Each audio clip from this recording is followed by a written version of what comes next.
오늘은 부활주일입니다. 그래서 부활의 주제를 가지고 말씀을 선포하려고 하는데요. 제목을 부활, 만남과 회복, 사명이라는 주제를 가지고 말씀을 살펴보려고 합니다.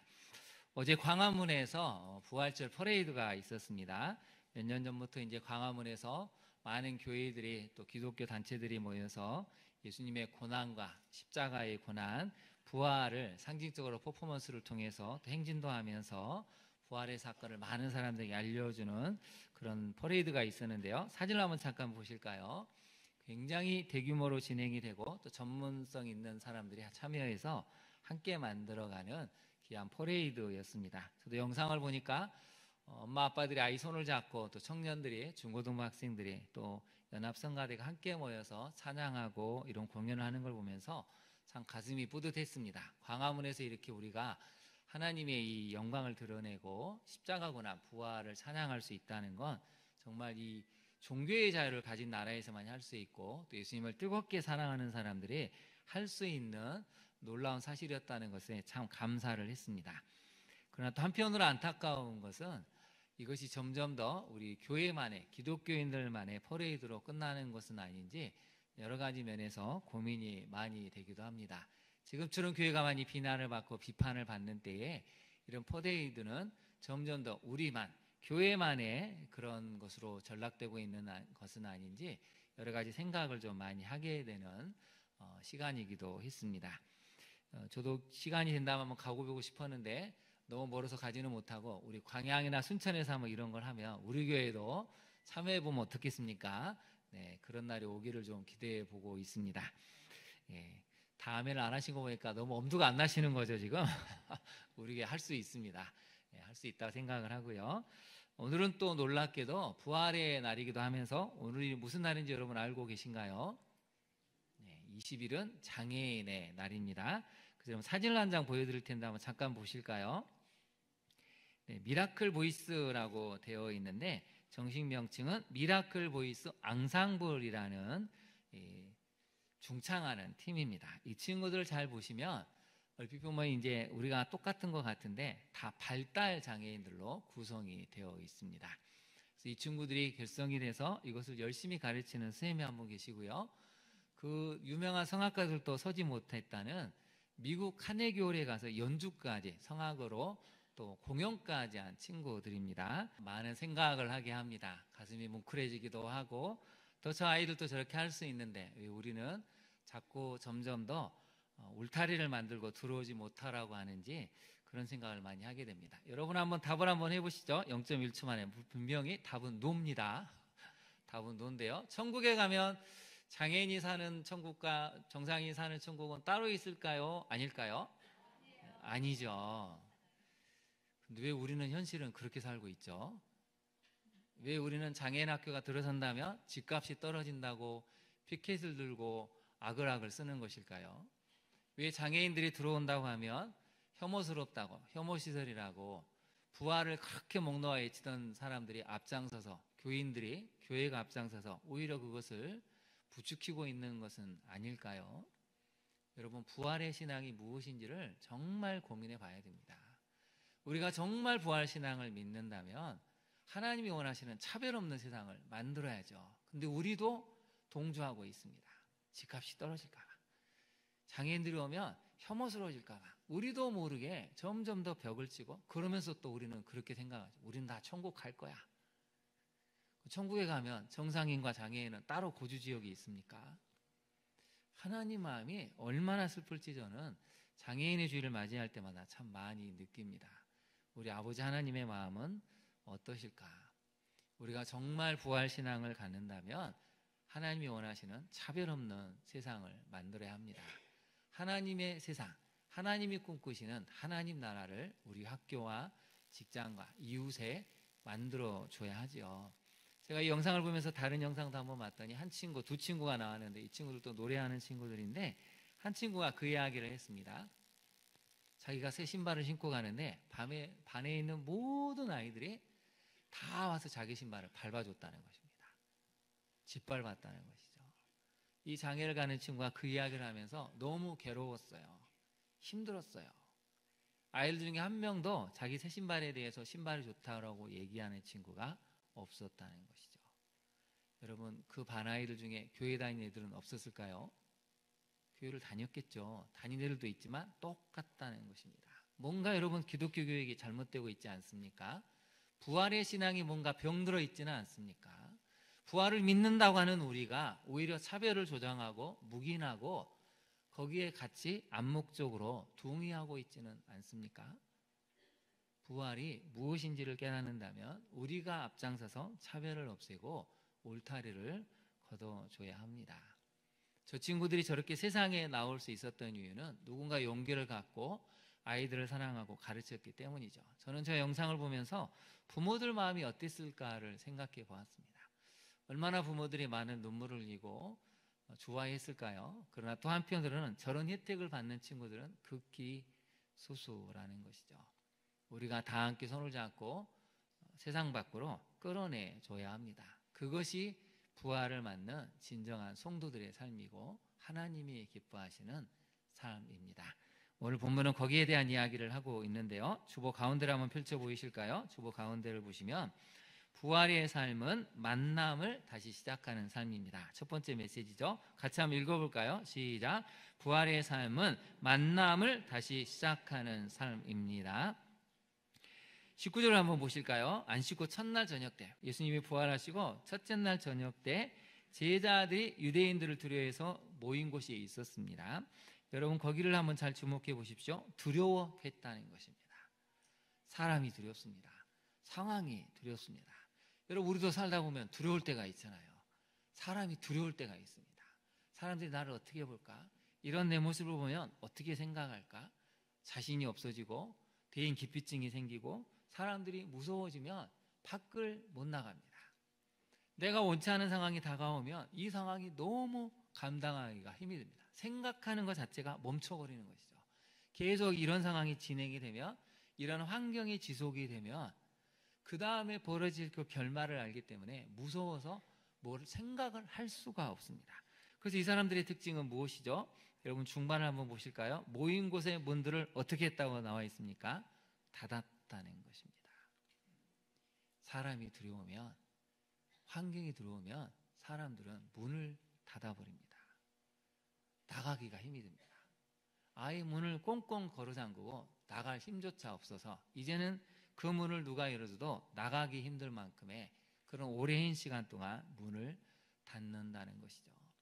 이 시대에 너무나 많은 사람들이 인생의 문을 닫아버립니다. 겉으로는 웃고 있는 것 같지만 겉으로는 나 괜찮아요 하는 것 같지만 얼마나 많은 사람들이 인생의 문을 닫고 거기에서 괴로워하고 슬퍼하고 두려워하고 무서워하는지 모릅니다. 어쩌면 모든 사람들이 나 너무 무서워요. 나 너무 힘들어요. 너무 두려워서 숨쉬기가 힘들어요. 근데 밖에 나가면 웃어야 되고 사람들이 원하는 그런 일을 해야 되기 때문에 어쩔 수 없이 하루하루 힘겹게 버티는 사람들이 너무 많다는 것입니다. 그래서 오늘 본문은 문을 닫았는데 그 문을 뚫고 들어오시는 분이 계시죠. 바로 예수님이라는 것입니다. 여러분 옆에 있는 우리 성도님들은 문을 닫는 분 같습니까? 여는 분 같습니까? 네, 문을 닫고 지금 꽁꽁 걸어 잠그고 있지는 않습니까? 겉으로는 웃어 보이지만 정말 이분은 혹시 문을 닫고 있지는 않을까요? 오늘 성경은 거기에 대해서 이야기하고 있습니다. 제자들은 주님을 볼 낯이 없습니다. 큰 소리 쳤는데 다 도망가지 않았습니까? 다 도망가고 어떻게 할 수가 없습니다. 자신들의 민낯이 다 드러나서 주님을 만날 별 면목이 없었다는 것이죠. 근데 여러분 19절을 보시면 문들을 다 닫았는데 예수님이 오셔서 가운데 서셨다고 알려주고 있습니다.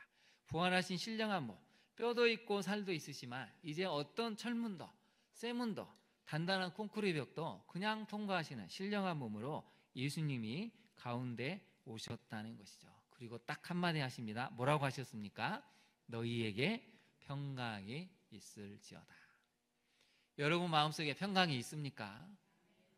여러분 마음속에 자식이 잘 돼서 연봉이 올라서 좋은 집에 가서 사람들이 나를 알아줘서 인기가 있어서 너무 사람들과 함께 지내는 게 좋아서의 평강이 아니라 상황과 환경을 뛰어넘는 하나님의 평강, 우리 예수 그리스도가 주시는 평강이 있는지 오늘 이 예수님을 통해서 성경은 물어보고 있습니다.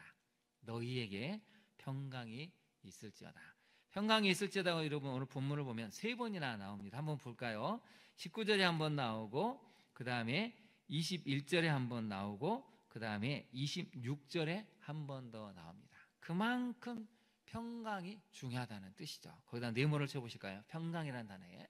우리 주님은 평강을 주기 위해 오신 분입니다. 하나님과 우리 사이에 맡겨있던 죄의 담을 치우시고, 죽음을 두려워하고 사망을 두려워하고 죄로 인한 결과를 두려워하는 사람들에게 진정한 평강을 주시기 위해서 오셨다는 것이죠. 그 시작점은 바로 만남이라는 것입니다. 주님은 제자들을 다시 만나기 위해서 오셨습니다. 그래서 여러분, 부활의 삶은 만남을 다시 시작하는 삶입니다. 적용을 한번 해볼까요? 실망과 배신을 안겨주었던 사람들이 있습니까? 주님의 마음을 품고 그 사람을 다시 만나러 갑니까? 거기다 한번 네모를 쳐보시죠. 무슨 마음을 품어야 된다고요? 주님의 마음입니다. 우리 마음은 죽을 때까지 잘 안 풀어집니다. 한번 서운하면 이게 오래 가죠. 여러분은 서운한 마음이 들면, 원망하는 마음이 들면 하루 만에 풀어집니까? 1년이 갑니까? 10년이 갑니까? 네, 우리 강현중강의 성도님들은 하루도 안 갈 줄 믿습니다. 그런데 여러분, 그러려면 무슨 마음을 품어야 되죠? 주님의 마음입니다. 이 주님의 마음을 가지면 우리가 원수도 사랑할 수 있고, 나를 힘들게 했던 사람들을 용서하고 사랑할 수 있는데, 이 주님의 마음을 갖기가 그렇게 어렵다는 것입니다. 이 주님의 마음만 가지면 그렇게 모든 게 쉬워지는데, 이 마음을 품기까지가 어렵다는 것이죠. 그럼 어떻게 해야 이 마음을 품을 수 있을까요? 거기다 한번 메모를 해보실까요? 부활의 주님을 만나야 한다는 것입니다. 부활의 주님을 만나야 되는데, 그 주님은 또 어떻게 만날 수 있습니까? 말씀을 묵상하고 기도하는 것으로 주님의 마음을 만나고 품을 수 있다는 것이죠. 오늘 예배드리는 우리 성도님들, 어떤 마음을 지금 품고 있습니까? 여러분 마음이 기쁨과 평안함이 있다면 얼굴에 빛이 날 것입니다. 여러분 마음에 누군가를 향한 미움과 원망, 부정적인 생각이 있다면 얼굴빛이 어둡겠죠. 하나님은 오늘 예배드리는 우리 모두가 주님의 마음을 품고 그 사람을 만나러 가기를 원하십니다. 저를 한번 따라해 보실까요? 주님의 마음을 품고 그 사람을 만나러 가겠습니다.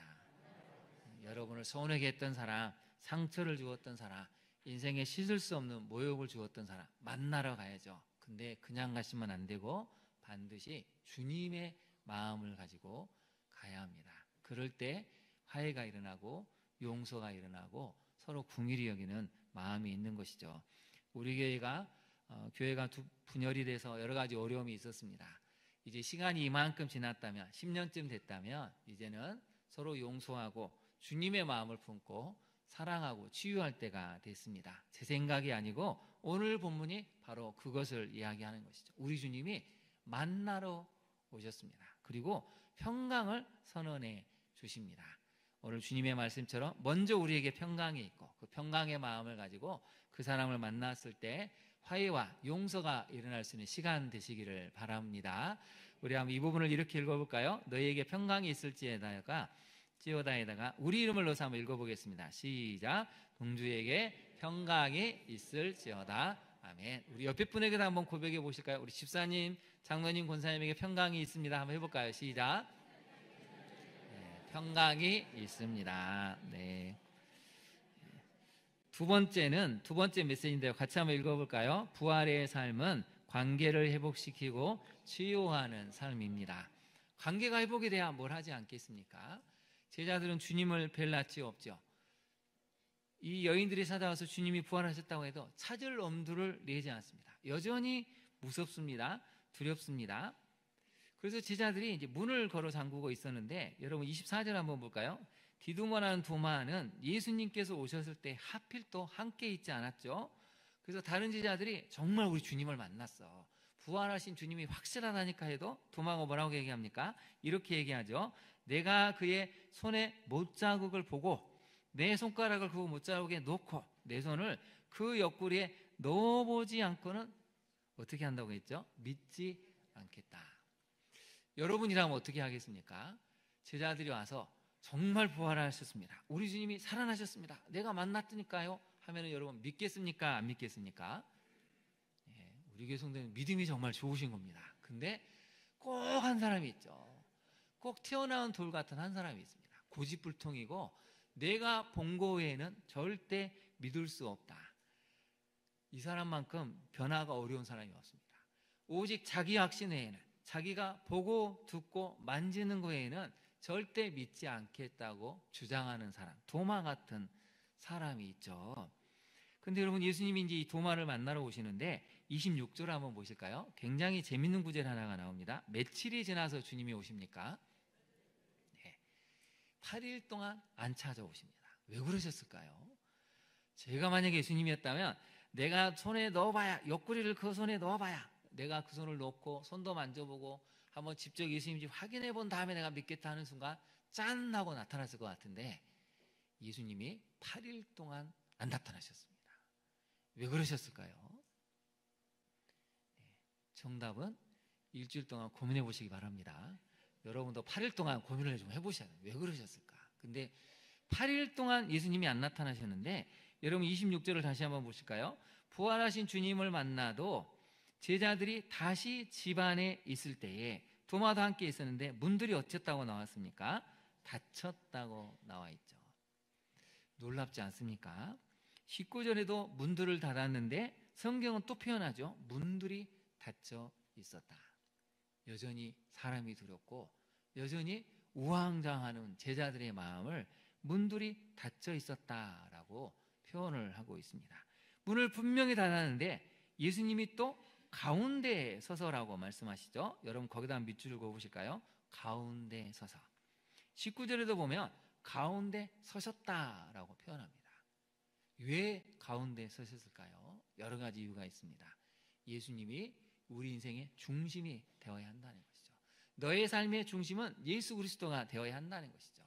너는 예수 그리스도를 바라보고 흔들리지 말고 중심을 잡고 가라는 의미가 이 가운데 서서라는 표현이 담고 있는 놀라운 이야기죠. 그래서 예수님이 8일 만에 또 만나셨을 때 뭐라고 말씀하십니까? 너희에게 평강이 있을지어다. 그리고 도마에게 한마디 하십니다. 너 손가락을 내밀어서 내 손을 보고 너의 손가락을 내밀어 내 옆구리에 넣어보라. 그리하여 그 다음을 같이 한번 읽어볼까요? 믿음 없는 자가 되지 말고 믿는 자가 되라. 예수님은 도마에게 딱 진단을 하시죠. 너는 믿음이 없는 자다. 믿음이 없는 자라고 말씀하십니다. 꼭 봐야 믿겠니? 꼭 만져봐야 믿겠니? 내 눈으로 보고 듣는 거, 만지는 것만 있어야 너가 믿겠니? 책망하시는 것이죠. 그래서 그럼 29절을 같이 한번 읽어볼까요? 예수께서 이르시되 너는 나를 본 거로 믿느냐? 보지 못하고 믿는 자들은 복되도다 하시니라. 아멘. 우리 모두는 보지 않고도 믿는 사람이 되기를 바랍니다.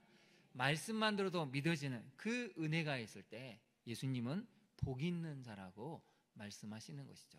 여러분이 예수 그리스도의 부활을 믿는다면, 부활하신 주님을 만나지 못했지만 이미 말씀이 사건이 되고 그 사건은 말씀을 통해서 또 기록된 것을 믿는다면 여러분은 이미 복 있는 사람으로 살고 있는 것입니다. 우리 주님은 제자들을 만나기 위해 오셨죠. 만나기 위해서 오신 것은 두 가지 때문입니다. 관계를 회복시켜야 되죠. 제자들 입장에서는 고개를 들 수가 없습니다. 스승을 모른다고 조주하고 맹세까지, 베드로 같은 경우는 3번씩이나 부인하지 않았습니까? 많은 사람들이 다 알죠. 이 사람 분명히 예수라는 사람과 함께 있었는데 첫 번째 부인하죠. 두 번째는 맹세해서 부인하죠. 세 번째는 조주하고 맹세하면서 부인을 했으니 속으로 뭐라고 생각했겠습니까? 참 예수라는 그 사람은 복도 없다. 어떻게 제자들이 저 모양이냐고, 어떻게 자기 스승을 모른다고 조주하면서 맹세까지 할 정도로 이런 형편없는 제자들을 뒀을까? 혀를 차지 않았겠습니까? 제자들도 아는 것이죠. 고개를 들 수가 없습니다. 여러분 인생에 만약에 여러분 앞에서 여러분을 부인하는 친구가 있다면, 선배나 후배가 있다면 여러분 마음은 어떻겠습니까? 평생 그 사람이 믿겠죠. 근데 예수님은 어떠시죠? 만나러 가십니다. 그리고 관계를 회복시키시죠. 그 상한 마음을 치유해 주신다는 것입니다. 그게 바로 부활할 때 주님이 보여주신 첫 번째 모습들입니다. 적용을 한번 해볼까요? 여러분, 무너져 버린 관계가 있습니까? 여러분 인생에서 어떤 것들이 무너져 버렸습니까? 부부 간의 관계가 무너져 있습니까? 부모와 자녀 간의 관계가 무너져 있으신가요? 성도 간의 관계가 무너져 있습니까? 이웃 간의 관계가 무너져 있다면 우리는 부활하신 주님을 만났기 때문에 우리도 그 사람을 찾아가고 관계를 회복시키고 마음을 치유해 주어야 합니다. 인생의 문들은 내가 닫을 수도 있지만 상대방이 걸어서 못 나오게 할 수도 있습니다. 근데 주님이 오시면 그 모든 문들이 다 열려지는 역사가 있죠. 우리가 해야 될 일은 문을 열고 나가서 관계를 회복시킨다는 것이죠. 두 번째를 같이 한번 읽어볼까요? 적용 두 번째, 시작. 부활하신 주님을 만남으로 회복과 치유로 나아갑니까? 우리가 주님을 만났다면 이제 여러분 회복이 되셔야 됩니다. 작년에 이만큼 다쳤다면 우리가 부활하신 주님을 만남으로 이렇게 다친 마음이 요만큼 회복이 되고 내년엔 또 이만큼 더 줄어들고 해서 어느 순간에는 내 상처가 완전히 나아서 그 사람을 대했을 때 편안하게 대할 수 있고 웃어줄 수 있고 여유를 갖는다면 우리는 부활하신 주님을 만난 사람임에 틀림이 없습니다. 근데 여전히 그 사람만 생각하면, 그 상황만 생각하면 가슴이 떨리고 잠을 못 자고 자다가도 벌떡 일어날 정도로 힘들다면 우리는 좀 더 부활하신 주님을 만나서 치유되고 회복되는 시간이 필요하다는 것이죠. 먼저 부활하신 주님이 상처받은 여러분의 마음을 치유하시기를 바랍니다. 부활하신 주님이 먼저 여러분을 회복시키셔서 이제 그 사람들을 만나도 떨리지 않고 화내지 않고 안아줄 수 있고 여유 있게 웃어줄 수 있는 그런 부활의 능력을 갖춘 성도들로 바꾸어 주시기를 진심으로 축원합니다. 세 번째 메시지를 살펴볼까요? 부활의 삶은 새로운 사명을 부여받은 삶입니다. 오늘 본문을 보시면 보내러라는 단어가 나오는데요. 21절 한번 볼까요? 너희에게 평강이 있을지어다 아버지께서 나를 보내신 것 같이 나도 어떻게 하신다고요? 너희를 보내노라. 이게 아주 중요한 사명입니다. 거기다 한번 네모를 쳐보시죠. 우리가 보내는 게 아니고 예수 그리스도께서 너희를, 나를 보내신다는 것입니다. 그래서 예수님은 부활하신 다음에 제자를 만나셔서 관계를 회복시키시죠. 치유하시죠. 마지막으로는 사명을 주신다는 것입니다. 부활의 삶은 세 번째로 새로운 사명을 부여받는 삶이라는 것이죠. 그렇게 하기 위해서 요한복음 21장에 보면 베드로를 만나서 세 번이나 물어보지 않습니까? 너가 나를 사랑하느냐? 베드로가 세 번 예수님을 부인했던 것과 똑같이 세 번씩 물어보시면서 치유시켜 주시죠. 그 다음에 예수님이 딱 한마디 하십니다. 여러분 21장 19절을 한번 가보실까요? 21장 19절을 보시면 마지막 구절에 이렇게 얘기하십니다. 베드로에게 이르시되 뭐라고 말씀하십니까? 나를 따르라. 이제 나를 따르는 삶, 내가 너에게 사명을 주는 삶으로 이제 가야 한다는 것입니다. 그래서 부름받기 전에 우리는 먼저 상처가 치유돼야 됩니다. 회복이 되어야 됩니다.